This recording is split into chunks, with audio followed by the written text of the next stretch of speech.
Hi, family. This is Dianne Gibson. I just had the time of my life talking with none other than Chris Howell. And I would like for you to join the Gibson family and watch the Chris Howell Show. Please. Thank you.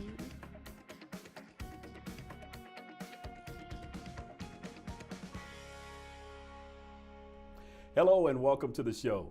Today we have the great privilege of sitting down talking with a lady who has done so much for the community of Dallas and Fort Worth too, for that matter. But she has really had a tremendous impact on this city, just helping people get connected with jobs, getting connected with services, things of that nature. But today we wanted to sit down with her to find out exactly who she is and learn a little bit more about Miss Community, Dianne Gibson.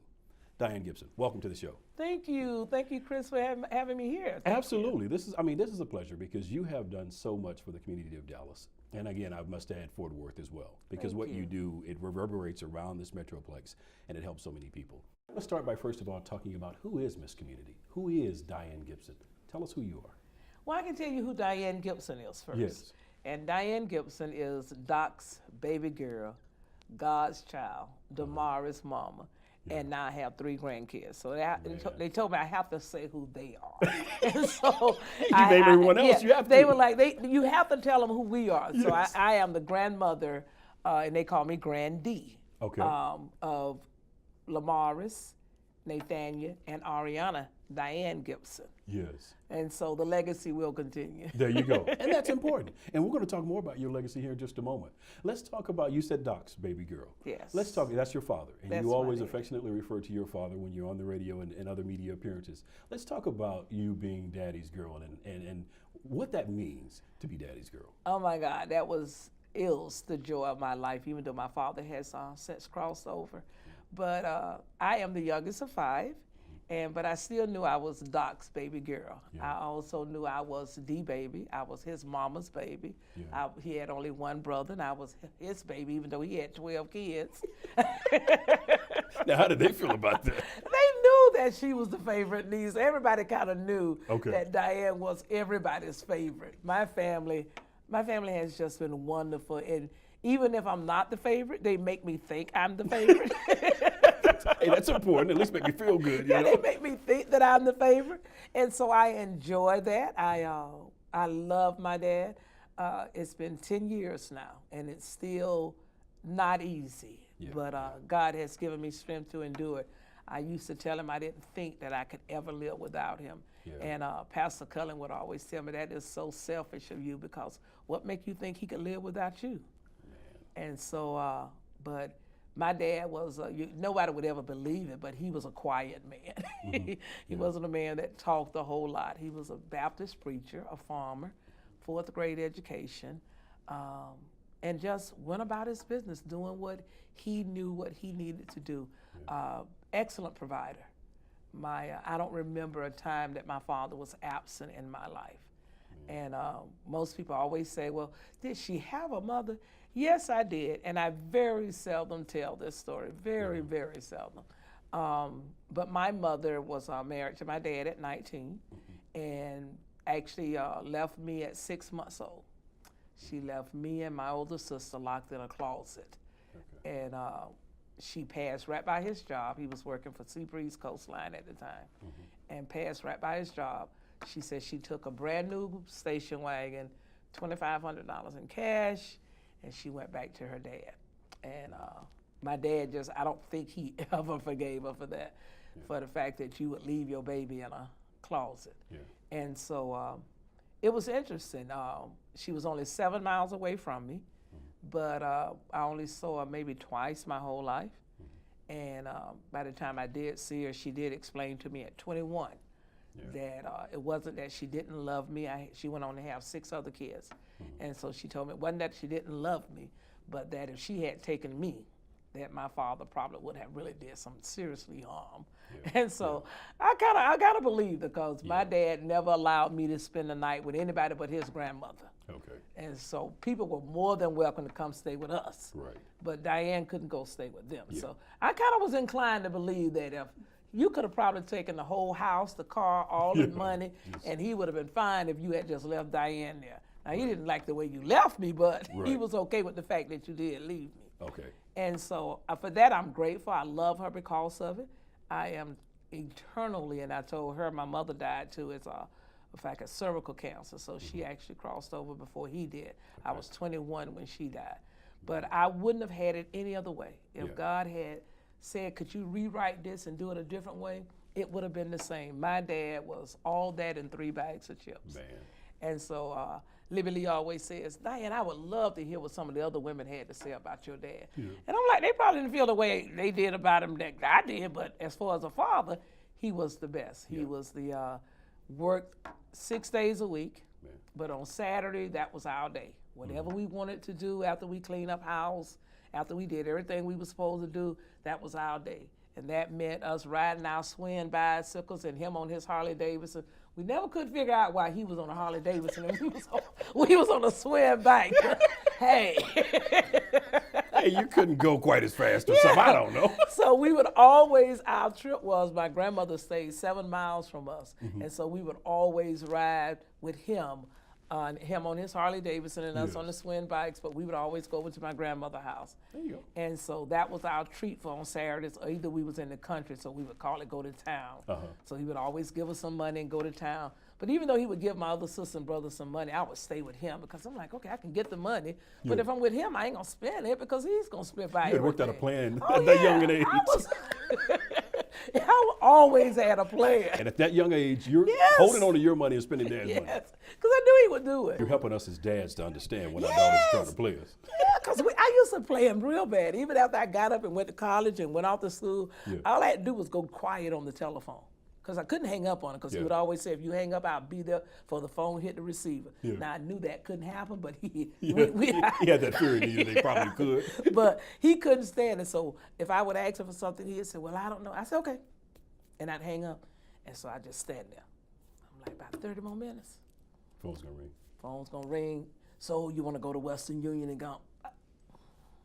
Dianne Gibson playing her dad. So I did, because I knew the man loved me more than life. He was just, he was just that kind of dad. I mean, and it was so funny because I was so accident prone.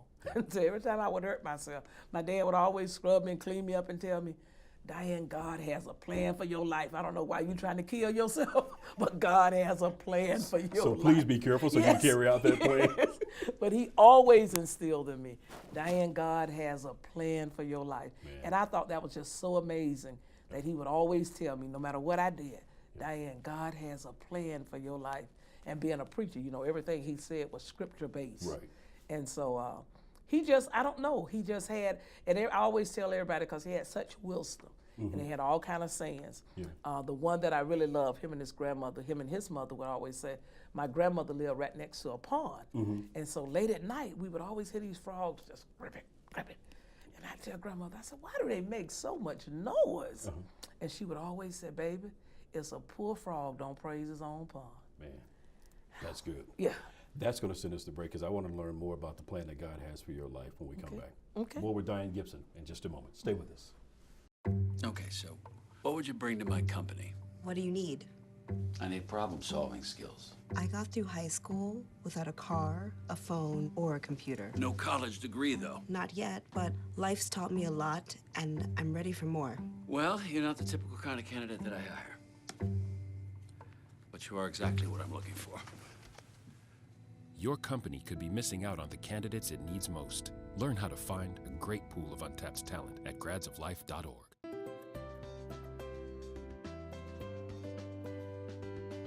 Hi, I'm Dominique Howell with Howell Consulting Group, a Dallas-based boutique consulting firm focused on helping healthcare organizations optimize their revenue cycle operations.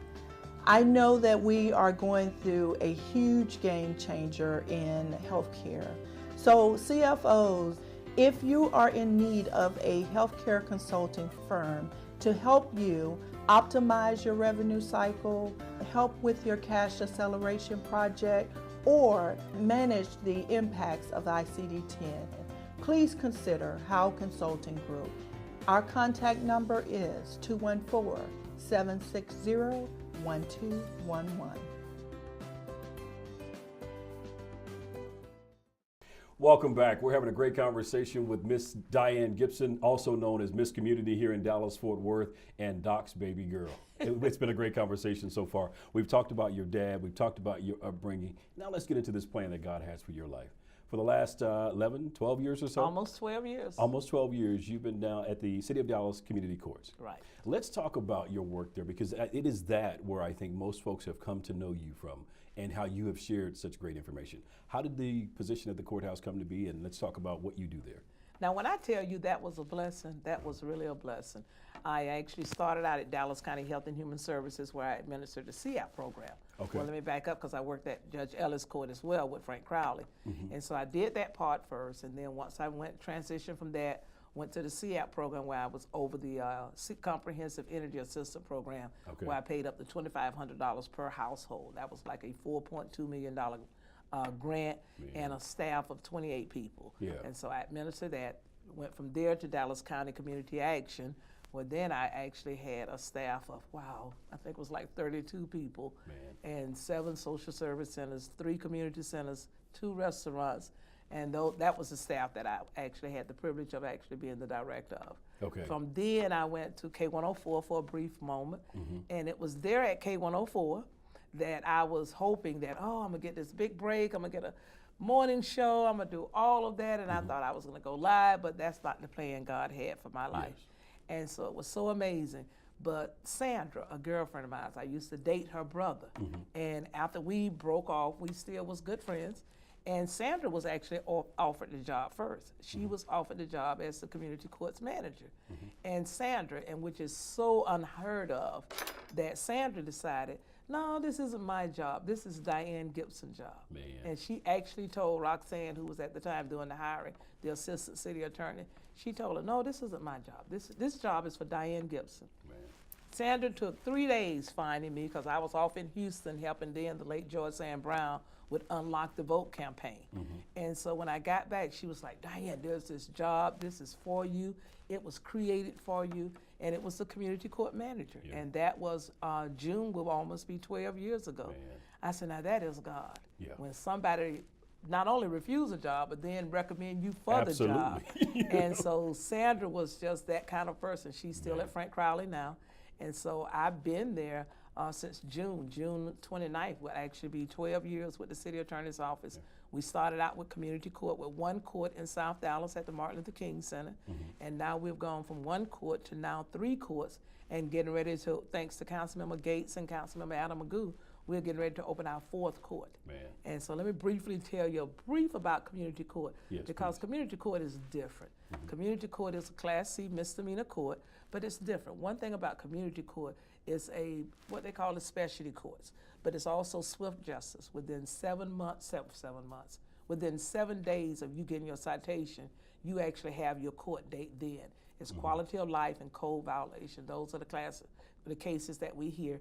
And Dallas Police Department and Code Department do a wonderful job. That's how we get the citations. Now, I understand code, but when you say those citations, typically that's maybe for having something in your yard that shouldn't be, or Right, that's or for, bulky trash, putting your trash out too soon. Okay. Any type of paint, fixture, or minor code offenses like that. Okay. But also quality of life is like manifestation of prostitution, drug paraphernalia, open containers, those Okay. type of quality of life crimes. And those are the kind of crimes that we hear in community court. Okay. We don't have any traffic violation or theft or anything like that. Anything involving property or someone else, we don't hear those cases. And your direct responsibility in the court is what? I'm the court manager. I actually manage the entire staff for all 3 courts. Okay, so those that are handling the cases, that are handling the records, things of that nature, getting that information to the judge. Right. Okay. And so the good thing about community court is most people think when I go to court, I'm either going to have to pay money that I don't have, or I'm actually going to go to jail.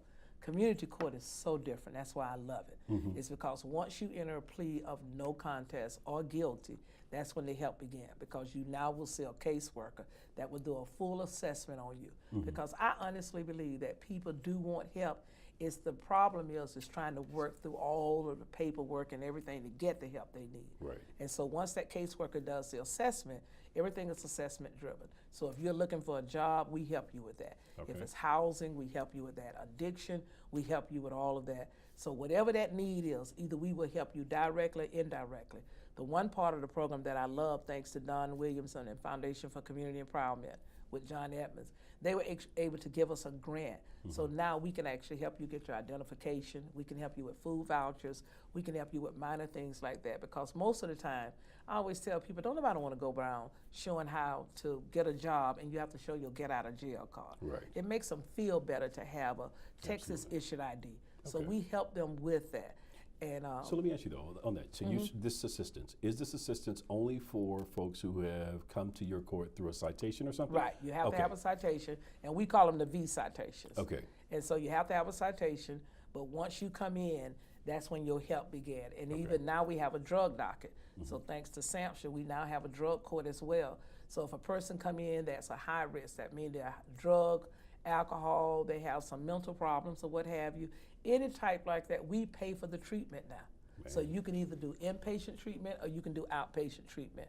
And we have that court at night because we understand a lot of people work, so we don't want to inconvenience you, but we do want to make sure we take care of the need. And so that's a drug court docket that we do. And I love that one because a lot of people want the help but just don't know where to go. Yeah, so it could be that this citation is actually a ticket to help lifesaver. someone's life. That's Yeah. right. Man. And so we also have another one called the Prostitution Diversion Initiative. And you have to come out one night. Yeah. But we actually go out to the truck stop on I-20 Okay. and we have a triage. And that's with Dallas Police Department, Dallas County Sheriff Department, Dallas County Health Department, and a whole series of other agencies. But we literally take the court out there. I was amazed, Chris, Man. that at I-20 in Lancaster, I had no idea, and what I call Church Road, that there was so much human trafficking going on, drugs and prostitution, all that is going on right there at that I-20 and Yeah, you Lancaster got corridor. what, 4 or 5 churches Yes. right in that area. Yes. Okay, okay. And so So we when you say, wait a minute, let me back up a minute, because when you say you take the court, now that just hit me. You're saying that you take the judge, the sheriff's department, everybody, and you guys actually hold court sessions we hold court on right the spot when Yes. you catch folks in the act or what Right. have you. And so the Man. good thing about that is that if you're ready to actually, if they bring you in that night and you say you're ready for treatment, we actually we have need beds treatment. available that we can take you that night. Because if any of you all have ever dealt with family or anybody on drugs, when they say Right. they're ready, that's not the time to say, well, we got to wait. Yeah. They're ready. You have to take them then. Okay. And so we have beds with Nexus and other agencies that we're ready to take you right there Okay. and take you to get you to treatment. Is there a way, because there are probably folks who are watching who think, man, I would love to be able to get my loved one involved with these services, but they have not gotten a citation. What's the process for someone who may not have received a citation but may be ready to get the help that you're speaking of? We would then have to refer them out to some of the agencies that we work Okay. with, but the help is there. So it may be that you may have to infer something to get a citation in order to get the services. Right. We don't want to condone or endorse anybody to go out and do Because any we crime, can refer but you to an agency where we won't be able to pay for it, Okay. but we can refer you to an agency that will be able to help your loved one. Okay. So we can do that without you getting a citation. Man, that's just mind-boggling. I It's like we love could it. dedicate a whole show just to Yes. that, because I mean, to know that those resources are available, because many times when folks come in contact with the court, it's not a good thing.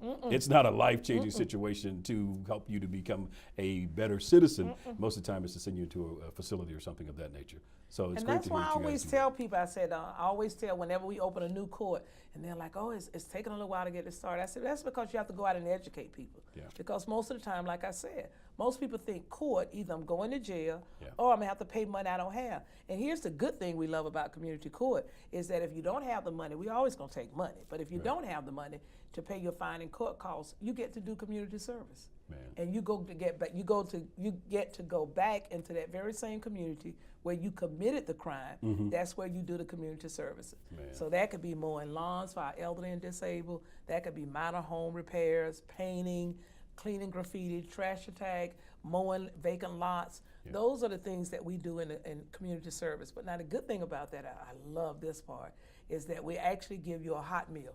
So we actually partner with local restaurants in the area, and we pay for that hot meal. Yeah, so as you're coming out doing your community service and paying back the injustice that you inferred, you're still being taken care of. You're being taken care of, and then along the way we do special events. So we do back to school supplies. So we have defendants that can't get their kids back to school supplies. We provide them with that. During Thanksgiving, we do Thanksgiving baskets where we give them the turkey and the whole trimming. During Christmas is my favorite program, and that is grandparents raising grandkids, and that's where we adopt all these grandparents, and then we actually get sponsors to come in and buy them gifts, because a lot of our grandparents are not getting any help for the kids they're raising, because the people that are having them are keeping them because there's a financial benefit, so they won't give up their right to the grandmother, so she's trying to raise these kids on a fixed income. Yeah, But and I've had the opportunity to see that. Yes. This past year, I had the opportunity to come to that Christmas program, and That's my favorite. to see the smile on their faces, and the kids and the grandparents alike receiving those items. So that's wonderful. So those are things, and we also make sure we let them know about the energy assistant program. Like now HUD is open, so Section 8 program is open, so that now people can start signing up. So I always tell people, you have to make sure that you give people more than what they expect. Right. And as long as you give them more than what they can expect, we have an 85% return rate. And I always tell staff, you just have to let them know we have jobs available for them. We have companies that we are aware of that will hire people that have those formerly incarcerated people. Right. So we actually have a rapport with them. Health services, if that's what you need. Whatever it is you need, if we can't help you in the court, indirectly, we have partners that we can refer you to. Give us how can folks access information that you share regularly? Is there an email, a website or something for the court system? I don't have a website because that means I would have to keep it up myself. But what I do now is that I do try to put everything on my Facebook page. Okay. And my Facebook page is just simple Dianne Gibson. All right, and we'll make sure we get linked to it as well. Yeah, and All so I do put it on, I use social media to do all the postings. And that's one thing, well, I'm really trying to get the churches to do it too. Yeah. Is that, excuse me, is that when we're giving out bulletins and everything, people come to church, and you'll be amazed, Chris, at the number of people that's sitting in church that are hurting. Yeah. Oh yeah. And so And need help. Yeah. It's the type of help that you have to offer. Yeah. And so I love the fact that I'm on what we call invitational counseling at Concord. Okay. And so what that does is that gives me an opportunity to share Christ with that person. But you do know a lot of people join church on Sunday so they can come get their rent paid on Monday. Man. And so because they're hurting and they don't know where to go. And so I take advantage of that opportunity to allow God to use me, not only to share my faith, to make sure you know that you're saved without a shadow of a doubt, Right. but also to tell you not only about the ministries at Concord, but I also ask them, so what are some of your needs?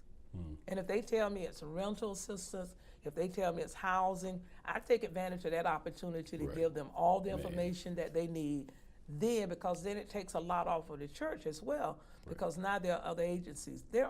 I keep telling people we have not figured out how to connect the dots. A lot of time money goes back because most of your nonprofit and government agencies, they don't have PR firms. They don't have a marketing department. So it's word of mouth. So they have the funds, they have the resources that people need. It's just getting the word out to make folks aware of what they have to Right. offer. I mean, just like all the things that you just listed from the court system, I had no idea. And So- most people don't, because they have that misnomer about courts. Right. That we're not here to help. But community court, I love it because it's swift justice.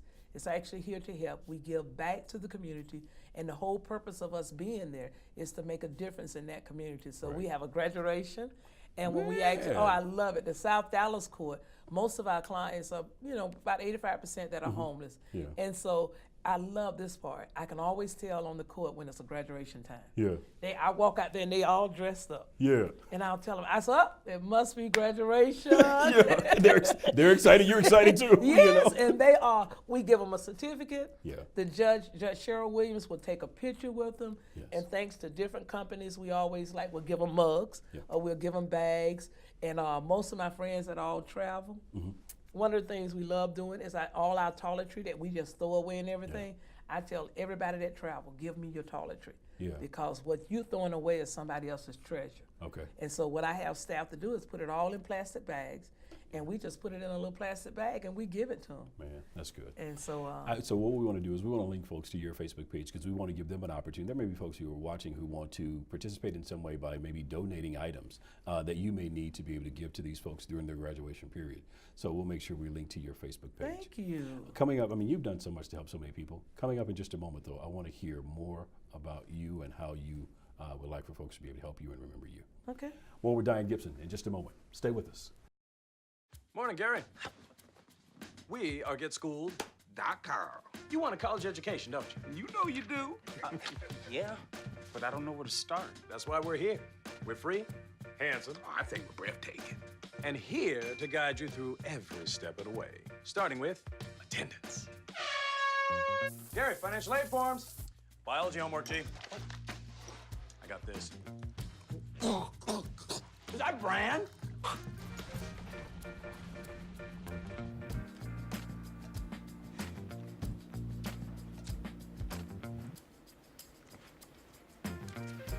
Colleges love extracurricular activities. Chess really isn't my thing. I got this. Doesn't matter. Go ahead. Picking a college, man. You and us. We go together like tacos and Tuesday. And I love tacos. Fire and ice. Those don't really go together. Go to GetSchooled.com for more info. Welcome back. We've been having a great conversation with Dianne Gibson, also known as Miss Community here in Dallas-Fort Worth. Dianne, before we went to break, I said we wanted to come back and just learn. I mean, you've done so much for so many people over the years. You talked about the court system, and not only the court system, but how you are on the radio, various radio stations throughout the country, throughout the county, and really just sharing jobs that are available and resources that are available to help move people forward. But today, I'd like to learn more about how it is you would like to be remembered. Wow. I often think about that. What would my legacy be? How would I want to be remembered? Yeah.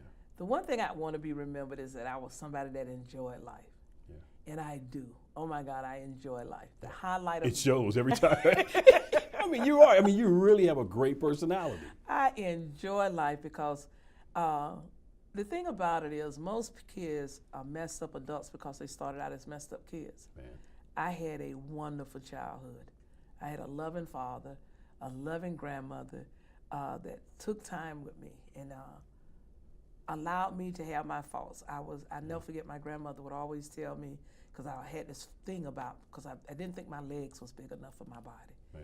And she would always remind me, but they still get you where you need to be. God has blessed you to be the way you are for a reason. Mm-hmm. And they always told me, instead of my first books that I learned, was I had to learn the 100th book of Psalm and the 23rd book of Psalm. Yeah. And my grandmother would always tell me, no matter what happened, you always just quote the 23rd book of Psalms. Yeah. And that has taken me through life. Mm-hmm. I always saw my father give. He was not a taker, but he was a giver. And he never talked about it. He just was a giver. And so for me, it just comes natural. Yeah. I just believe you're supposed to give. So if there's anything I want people to learn, is that recently I ran for office. I ran for city council. Mm-hmm. And that was my third time running for public office, and then I lost. But I learned a valuable lesson then. Yeah. I saw God at his best, and he just revealed himself to me, oh my God, like I've never seen before. Yeah. But he also revealed some people to me too. Yeah. And he also showed me that in order for me to take you where I need you to go, I'm gonna have to get rid of some things out of your life, and that means some people. Man. And it was so amazing because it was right after, 3 years later, after we came off a fast, a 30-day fast on relationships, mm-hmm. and some relationships that I'd had for 25 and 30 years. And I'm one of those people that everything has to make sense. And it didn't make sense. I'm praying and fasting, but I'm losing friendships of 25 and 30 years. Yeah. And I was like, God, where are you taking me? And so when I ran for office and I got to see some other relationships, and it was like he took the blinders off my eye, because if I tell you I'm your friend, I am your friend. Yeah. No matter what, I am your friend. But God showed me, I want you to be my friend. Yeah. And so I want people to know that even though you run for public office, even though you have to go through the campaign and you have to do this, you don't have to be ugly about it. Right. And then once you win, lose, or what have you, work together. I love Councilmember Wilson. Yeah. We were able to run together, and no matter what all the other people were doing, and trying to make such animosity between us. It was like, it wasn't about us. It was about what we could do for the people in District 8. Right. It was much bigger than us. Right. And so we were able to have breakfast after it was all over and said and done. We have an excellent working rapport, and that's what I want us as a people to do. Is that when we're going through these races, or when we're going, it's okay for Chris and I to disagree, but we don't have to fall out. Right. We can still pull together and work together, and we can still disagree, but let's disagree in love. That's what God would have us to do. So if you want to remember anything about Dianne Gibson, just remember that I tried to love everybody. I tried to help everybody. I want you to know that I love what I do. I love God. I love how he's using me. I don't know what this next phase that he's going to do in my life, but I know he's all over me. Yeah. And I'm just surrendering to him. And I just want people to know that I know there, in what was hurting, I know that there was some that thought this last race would take me out. I was amazed, Chris, at the number of people that would walk up to me and say, "You lost and you happy?" And that was so disheartening. I'm like, but what did you expect? Yeah. I'm still here. I'm still God's child. He's not through with whatever he had for me. Eric was the better person for that job. And whatever he has for me, I will be the better person for that job. Man. But in the meantime, I'm going to support him and work with him. And no, God has not told me to run anymore. That's not going to happen. I will support him as long as he chooses to represent District 8. Yeah. But people, we got to love beyond Sundays. We have to take that Sunday love and take it all the way through Sunday through Saturday. Right. We have to show people, because God is on his way back. We got to now We're stop seeing being signs of it. lukewarm. And we either going to be hot or we're going to be cold. But if we're going to say that we're a child of God, not that I'm perfect, no, I'm not. But what I want you to see in me is the love of God. I want you to see forgiveness. I want you to see love. I want you to see togetherness. I want you to see Christ. When you see Dianne Gibson, I want you to say, now that's God. And that's what we have to do. We got to do it. Because if not, we're going to perish. Yeah. We have to show the love of God in this city. Yeah. We have to. And it's not just on occasional. It has to be every day. I was thinking to myself, I said, I walked for 14-1. I was out there and I was so proud to be a part of history. And I wonder now, God, what we doing your will or what we doing our will? Because see, it's so many times that now we're getting in positions, and it's almost as if, as Dr. King said, he said it's like we're running into a burning house. He talked about that when he talked about segregation. He said, am I doing the right thing? Because I feel like we're running into a burning house. Man. And so You just dropped something. You just dropped something real heavy right there. And so, Chris, I'm saying we as a people have to learn how to look beyond our faults. And we have to know that I'm not going to always agree with Chris. Right. But am I going to fall out with Chris? No, just because I didn't agree with Chris on this issue, I may be able to work with Chris on this issue. There you are. And then the other thing we have to stop doing is stop feeling like we have the power. So, you know, some people will, as much as I love and appreciate my job, some people went as far as even trying to go after my job. It was as if she's not hurting enough. And I do hurt. Yeah. I promise you I do. But I just trust God more. Yeah. So- And it's that faith that allows you to keep Keep walking going. up and keep smiling. Yeah. Because you know that, like you said before, he's got you. And he tells me, And if great that's the is case, he. that's all you need. Yeah. If he's got you, you don't have to worry about anything else. So don't feel like I'm not hurting. There's Yeah. moments that I get in my car and I cry. There's a moment that I'm in my house and I ask God, Lord, why? Yeah. Why? What did I do? I don't say what anybody else did. Right. I asked him to show me what I did. Looking at yourself first. Yes. And if most of us would do that, if all of us would do that, we'd be in a lot better place. Because he'll reveal it to you. Right. He really will. And I don't have a problem with going back and say, Chris, you know what? God put it on my heart that it was me that was wrong on this one. Right. And I don't have a problem asking you to forgive me on it. Right. But we have got to stop playing God, because I know I'm his. Yeah. And what's for me is for me. And he said, greater is he that's in me than he that's in the world. You have no stronghold over me. Yeah. And so I am just thankful for what God is doing in my life. We are now on our 21-day fast at Concord. Yeah. And so I'm just excited about what he's going to do in 2016. Yeah. On my way over here, the song that was on the radio was, look, eyes have not seen, Man. ears have not heard Yeah. the plans God have for your life. And I'm just open and ready to take that on. Now, I'm hoping in the meantime that my Boaz is in there somewhere.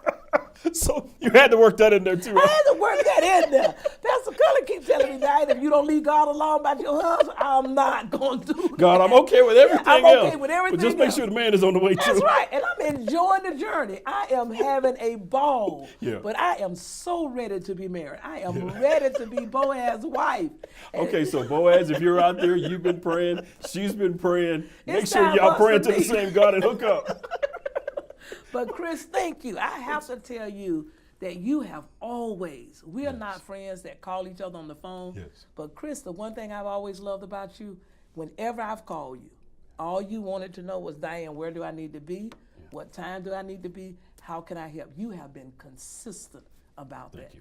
And for that, I just say thank you. Oh, thank you. Thank you so much. You're making me blush now. Thank you so much for watching. We really appreciate you watching. You've heard a great conversation here today with Miss Dianne Gibson, also known as Miss Community right here in Dallas-Fort Worth, and we greatly appreciate her for all that she's done for all these years right here in our community.